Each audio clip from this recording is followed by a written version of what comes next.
यह राज्यों के अंदर महामहिम राज्यपाल जी के अभिभाषण से इस सत्र की शुरुआत होती है। इसके अलावा वर्ष भर के लिए राज्य सरकार का बजट भी इसी सत्र के दौरान पारित होता है। अन्य विधायी कार्यों के साथ ही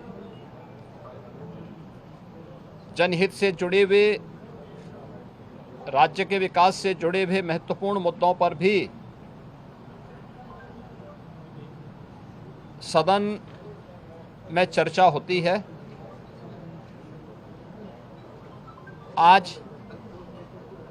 विधानमंडल के कार्यवाही प्रारंभ होने के साथ ही महामहिम राज्यपाल जी का महत्वपूर्ण अभिभाषण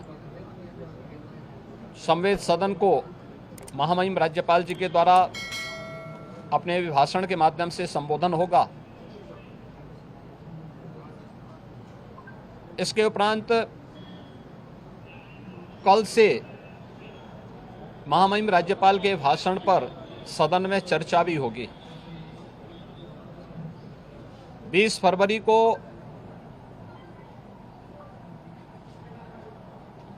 वर्ष 2025-26 का उत्तर प्रदेश का सामान्य बजट सदन में प्रस्तुत होगा। सदन 18 फरवरी से लेकर 5 मार्च तक के लिए प्रस्तावित किया गया है। उत्तर प्रदेश के इतिहास में ऐसे बहुत कम क्षण आए हैं जब इतने लंबे समय के लिए सदन आहूत किया गया हो, लेकिन सदन की कार्रवाई सुचारू रूप से संपन्न हो, यह केवल सत्ता पक्ष का ही दायित्व नहीं होता है, बल्कि विपक्ष का भी उतना ही महत्वपूर्ण दायित्व बनता है। सदन चर्चा परिचर्चा का एक मंच बने। उत्तर प्रदेश के विकास को लेकर के डबल इंजन की भारतीय जनता पार्टी की सरकार ने पिछले लगभग 8 वर्ष के अंदर जो प्रतिमान स्थापित किए हैं वह अभूतपूर्व है। उसकी झलक अभिभाषण के माध्यम से भी और सदन के अंदर चर्चा परिचर्चा के माध्यम से भी देखने को मिलता है। उत्तर प्रदेश के परसेप्शन में आए हुए व्यापक बदलाव देश और दुनिया के द्वारा उत्तर प्रदेश को आकर्षण का केंद्र मानते हुए जो वर्तमान में स्थितियां दिखती हैं, स्वाभाविक रूप से हताश और निराश विपक्ष इन मुद्दों पर चर्चा करने से भागने का प्रयास करता है, सदन की कार्रवाई में बाधा पैदा करने का प्रयास करता है। विपक्ष अगर सार्थक चर्चा को आगे बढ़ाने में मदद करेगी तो मेरा अनुमान है कि यह एक बहुत अच्छा सत्र, बजट सत्र हो सकता है, जिसमें अगले 5 मार्च तक चलने वाली सदन की कार्रवाई को न केवल महामहिम राज्यपाल जी के अभिभाषण पर चर्चा करने और सभी सदस्यों को अपनी बात को रखने का, बल्कि सामान्य बजट और अनुदान मांगों पर भी चर्चा के साथ ही विधायी कार्यों को संपन्न करने के साथ साथ अन्य महत्वपूर्ण मुद्दों पर भी,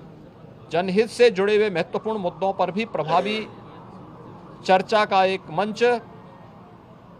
सदन बन सकता है और माननीय सदस्यों को अपनी बात को प्रभावी ढंग से रखने का एक अवसर भी प्राप्त होगा। हम उम्मीद करते हैं